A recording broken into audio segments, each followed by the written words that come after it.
شهر رمضان الذي أنزل فيه القرآن هدى للناس بسم اللہ الرحمن الرحیم الحمد للہ رب العالمین والصلاة والسلام علی سید المرسلین اما بعد۔ عزیز ساتھیو، السلام علیکم ورحمۃ اللہ وبرکاتہ۔ رمضان المبارک کی دوسری نشست میں خوش آمدید۔ آج کی نشست میں ہم رمضان المبارک کے روحانی فوائد حاصل کرنے کے لیے کچھ اہداف مقرر کرنے والے ہیں۔ یہ اہداف ہم اس عہد کے ساتھ مقرر کریں گے کہ انشاءاللہ ہم ضرور بالضرور پورے اخلاص کے ساتھ ان اہداف پر عمل کرنے کی کوشش بھی کریں گے۔ رمضان المبارک کا سب سے پہلا ٹاسک نیت کی درستگی۔ اس ماہ مبارک میں ایک مرکزی ہدف مقرر کریں اور یہ نیت کریں کہ انشاءاللہ یہ رمضان گزشتہ رمضان سے بہت بہتر گزاروں گی، اور روزانہ اس نیت کی تجدید و یاد دہانی خود کو کرواتے رہیں، اپنے ہدف پر ڈٹے رہیں۔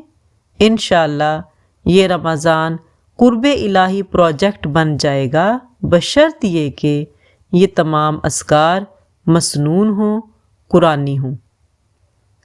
نیت کی درستگی کے بعد روزہ رکھنا، نماز پنجگانہ، یہ تو بہت ضروری ہے، ورنہ ہمارے تمام اہداف بالکل صحیح لا حاصل رہیں گے۔ تو نماز پڑھنا بہت ضروری ہے، نماز پنجگانہ اور روزہ رکھنا۔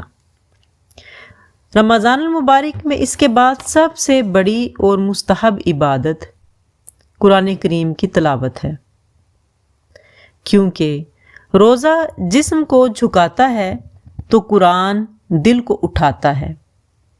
روزہ خواہش کو توڑتا ہے اور قرآن شخصیت کو جوڑتا ہے۔ یہ کتاب دلوں کو زندہ کرنے، معاشرے کو سنوارنے اور انسان کو اس کے رب سے جوڑنے کے لیے آئی ہے۔ اللہ رب العزت سورہ انفال کی آیت نمبر 2 میں ارشاد فرماتے ہیں، انما المؤمنون الذین اذا ذکر اللہ وجلت قلوبهم واذا تلیت علیہم آیاتہ زادتہم ایمانا وعلی ربہم یتوکلون۔ ترجمہ، مومن تو وہ ہیں کہ جب خدا کا ذکر کیا جاتا ہے تو ان کے دل ڈر جاتے ہیں، اور جب انہیں اس کی آیتیں پڑھ کر سنائی جاتی ہیں تو ان کا ایمان اور بڑھ جاتا ہے، اور وہ اپنے پروردگار پر بھروسہ رکھتے ہیں۔ غور کیجئے، اس آیت میں کامل مومن کی 3 خصوصی صفات کا بیان ہے۔ نمبر 1 خوف خدا، نمبر 2 ترقی ایمان، نمبر 3 اللہ پر توکل۔ پہلی صفت کہ جب خدا کا ذکر کیا جاتا ہے تو دل ڈر جاتے ہیں۔ واجلت کہتے ہیں وہ ہیبت جو بڑوں کی جلالت شان کے سبب دل میں پیدا ہوتی ہے، یا اس سے مراد خوف عذاب بھی ہے۔ اسی لیے بعض مفسرین کرام اس آیت کا مطلب یہ بیان کرتے ہیں کہ جب کوئی گناہ کا ارادہ کرے پھر خدا کی یاد آ گئی تو وہ اللہ کے عذاب سے ڈر گیا اور گناہ سے باز آ گیا، تو یہ کیفیت واجلت ہے۔ دوسری صفت ہے ترقی ایمان، زادتہم ایمانا، کہ تلاوت آیات سے مسلمانوں کے ایمان کی قوت و کیفیت اور نور ایمان میں ترقی ہو جاتی ہے۔ عبادت اس کی طبیعت میں داخل ہو جاتی ہے، پھر اسے چھوڑنے سے اس انسان کو تکلیف ہوتی ہے۔ جب کسی دل میں ایمان کی مٹھاس جگہ پکڑ لیتی ہے تو اس کے ہاتھ، پیر اور سب اعضاء عبادت میں راحت و لذت حاصل کرنے لگتے ہیں۔ تیسری صفت ہے وعلی ربہم یتوکلون، وہ اپنے رب پر بھروسہ رکھتے ہیں، اپنے تمام اعمال احوال میں اللہ کی ذات پر اعتماد ہو، اسباب کو اصل کامیابی کا ذریعہ نہ سمجھے، بلکہ یہ سمجھے کہ جو اللہ چاہے گا وہی ہوگا۔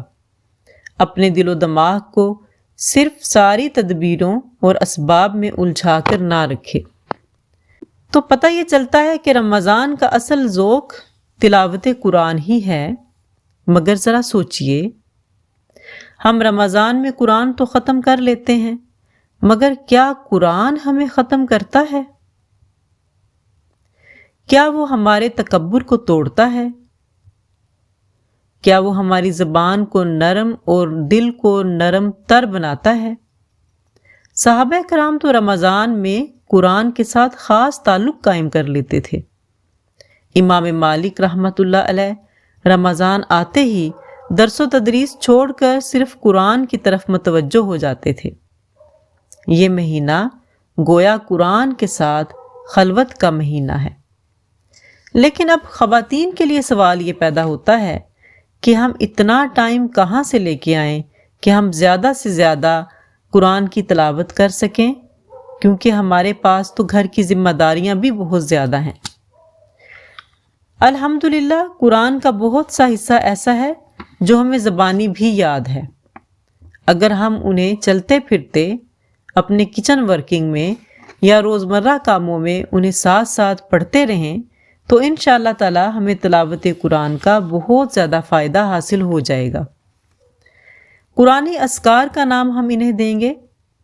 اگرچہ قرآن مکمل ختم کرنا تو ضروری ہے، لیکن کچھ چیزیں اور کچھ آیات ان کا ورد ہم زبانی بھی کر سکتے ہیں، جیسا کہ سورہ فاتحہ جو دعاؤں کی قبولیت اور بیماریوں سے شفا ہے۔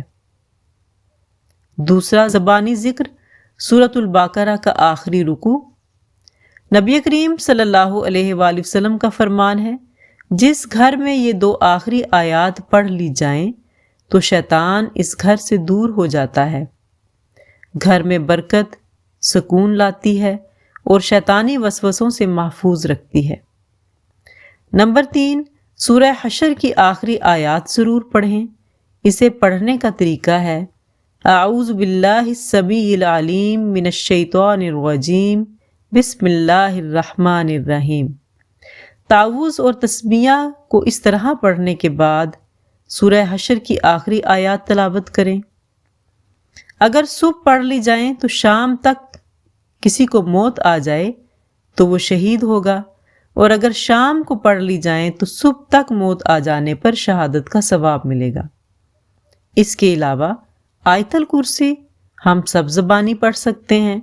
سورہ اخلاص بے انتہا پڑھی جا سکتی ہے۔ معوذتین یعنی قل اعوذ برب الفلق اور قل اعوذ برب الناس، یہ بھی تو لا تعداد پڑھ سکتے ہیں، اور یہ سب قرآن کا بڑا ہی مکرم حصہ ہیں۔ ایسا اس لیے ضروری ہے تاکہ باتوں میں مشغول ہو جانے کی بجائے اللہ کی طرف توجہ رہے۔ اگلا ٹاسک ہمارا نماز تراویح کا اہتمام ہے۔ قلیل یا کثیر مگر لازمی پڑھیں۔ رکعتیں کم از کم 8، زیادہ سے زیادہ 20 ہیں، مگر اللہ سے تو زیادہ کی توفیق مانگنی چاہیے اور زیادہ ہی کی کوشش بھی کریں۔ نماز تہجد۔ نماز تہجد کی اہمیت و فضیلت سے کون واقف نہیں؟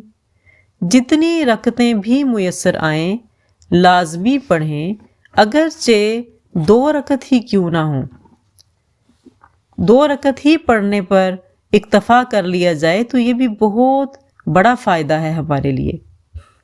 اس کے بعد اگلا ہدف ہوگا، اور یہ آپ خود سے عہد کریں گے کہ ہر نماز کے بعد تسبیحات فاطمہ کا اہتمام ضرور کریں گے۔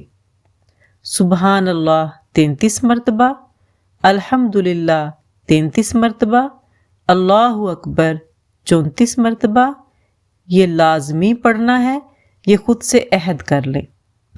اس کے بعد ایک بہت ہی نافع تسبیح جو فجر و عصر کے بعد پڑھنے کی احادیث میں تلقین ہے، رسول اللہ صلی اللہ علیہ وآلہ وسلم اس کے بارے میں فرماتے ہیں: کلمتان خفیفتان علی اللسان، 2 کلمے ایسے ہیں جو پڑھنے میں زبان پر بہت ہلکے ہیں وَثَقِيلَتَانِ عَلَى الْمِيزَانِ، لیکن اگر انہیں میزان میں اللہ تولے گا تو بہت ہی بھاری ہیں۔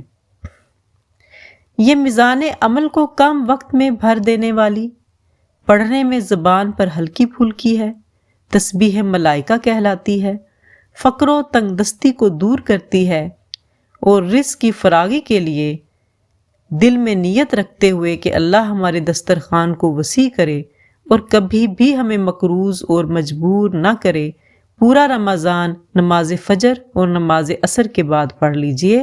سبحان اللہ و بحمدہ سبحان اللہ العظیم، سبحان اللہ و بحمدہ سبحان اللہ العظیم۔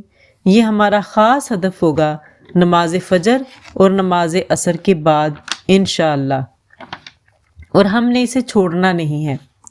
پھر اس کے بعد ایک چھوٹا سا پیکج ہے ہمارا، جس میں درود، تسبیح اور دعائے مغفرت، یہ 3 تسبیحات لازمی کر لیجئے۔ درود پاک چھوٹا درود بھی ہو سکتا ہے، اللہم صلی علی سیدنا محمد وعلی آل سیدنا محمد وبارک وسلم، اور کلمہ تمجید سبحان اللہ والحمد للہ ولا الہ الا اللہ واللہ اکبر ولا حول ولا قوة الا باللہ العلی العظیم۔ اور دعائے مغفرت کوئی بھی استغفار کی تسبیح، جیسا کہ استغفر اللہ ربی من کل ذنب واتوب الیہ، یا استغفر اللہ الذی لا الہ الا هو الحی القیوم واتوب الیہ، یا خالی استغفر اللہ پڑھتے رہیں، اور یہ روزانہ بلا ناغہ پڑھتے جائیں۔ آپ دیکھیں کہ جب 30واں روزہ ہوگا تو آپ کے نامہ اعمال میں کس قدر درود، کتنی حمد و ثنا اور کتنی دعائے مغفرت کی تسبیحات ہوں گی انشاءاللہ۔ اس کے بعد ایک بہت ہی نافع اور جامع دعا، تمام مسنون دعاؤں میں سے میں نے اسے تجویز کیا ہے، اور اللہ کے حکم سے یہ بڑی نافع اور جامع ہے۔ حضرت ابو ہریرہ رضی اللہ تعالی عنہ فرماتے ہیں کہ ایک روز میں رسول کریم صلی اللہ علیہ وآلہ وسلم کے ساتھ باہر نکلا، اس طرح کہ میرا ہاتھ آپ کے ہاتھ میں تھا۔ آپ کا گزر ایسے شخص پر ہوا جو بہت شکستہ حال اور پریشان تھا۔ آپ نے پوچھا، تمہارا یہ حال کیسے ہو گیا؟ اس شخص نے عرض کیا، بیماری اور تنگ دستی نے یہ حال کر دیا ہے۔ 2 بڑی چیزیں تھیں اسے، بیماری اور تنگ دستی۔ آپ نے فرمایا کہ کیا میں تمہیں چند کلمات نہ بتاؤں؟ اگر وہ پڑھ لو گے تو تمہاری بیماری اور تنگ دستی جاتی رہے گی۔ چنانچہ آپ صلی اللہ علیہ وآلہ وسلم نے یہ مدرجہ بالا کلمات سکھائے، توکلت علی الحی الذی لا یموت والحمد للہ الذی لم یتخذ ولدا ولم یکن لہ شریک فی الملک ولم یکن لہ ولی من الذل وکبرہ تکبیرا۔ میں اس زندہ ہستی پر بھروسہ کرتی ہوں جس پر کبھی موت طاری نہیں ہوگی۔ تمام خوبیاں اسی اللہ کے لیے ہیں جو نہ اولاد رکھتا ہے اور نہ اس کا کوئی سلطنت میں شریک ہے، اور نہ کمزوری کی وجہ سے اسے مددگار چاہیے، اور اس کی خوب بڑائیاں بیان کیجیے۔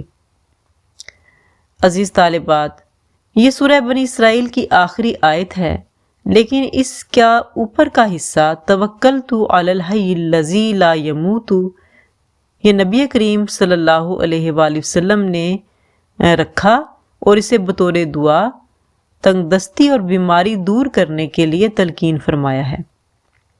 تو یہ کیسی جامع اور نافع دعا ہے جس میں نبی پاک صلی اللہ علیہ وآلہ وسلم کا ایک کلمہ توکلت علی الحی الذی لا یموت ہے، اور والحمد للہ الذی سے وکبرہ تکبیرا تک یہ سورہ بنی اسرائیل کی آیت مبارکہ ہے۔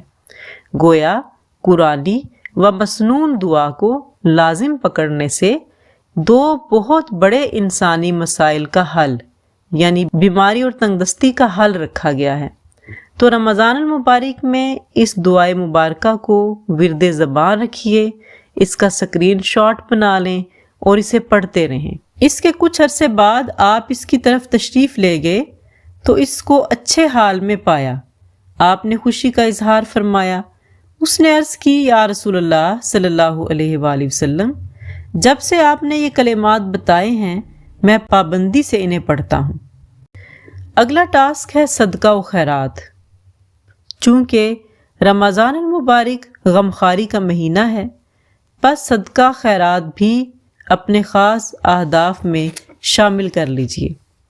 اس کے بعد فلسطین و غزہ کے مسلمانوں کے لیے خصوصی دعا۔ ساتھیو، ہمارے مظلوم بھائی جن تک فقط ہماری دعائیں ہی پہنچ سکتی ہیں، انہیں ہر سحر و افطار، جمعہ کے اجتماعات، طاق راتوں میں، روزوں میں اور اپنی عبادات میں بھرپور دعاؤں میں یاد رکھیں، اور اس طرح سے یاد رکھیں کہ گویا آپ ہی کی دعائیں ان کے حالات بدل دیں گی اور انشاءاللہ ضرور بدلیں گی۔ آخری ٹاسک ہمارا ہے مرحومین کے لیے دعائے مغفرت۔ رمضان المبارک میں اپنے ان پیاروں کو ضرور یاد رکھیں جو آپ کے سحر و افطار کے وقت آپ کے دسترخوان پر کبھی موجود ہوتے تھے۔ افراد خانہ، اساتذہ کرام، والدین، دوست احباب، اقربا، پڑوسی اور کل امت محمدیہ صلی اللہ علیہ وآلہ وسلم کے لیے دعائے مغفرت کریں۔ ان کی طرف سے صدقہ بھی کریں۔ گھر کے مردوں کو جمعرات اور جمعۃ المبارک کو قبرستان فاتحہ خوانی کے لیے بھیجیں۔ عزیز ساتھیو، یہ ہمارے رمضان المبارک کے اہداف ہیں جو مختصر ہیں مگر بہت نافع اور جامع ہیں۔ انہیں لازمی اپنی عبادات کا حصہ بنائیں اور آئندہ آنے والی ویڈیو سے بھی منسلک رہیں۔ السلام علیکم ورحمۃ اللہ۔ شهر رمضان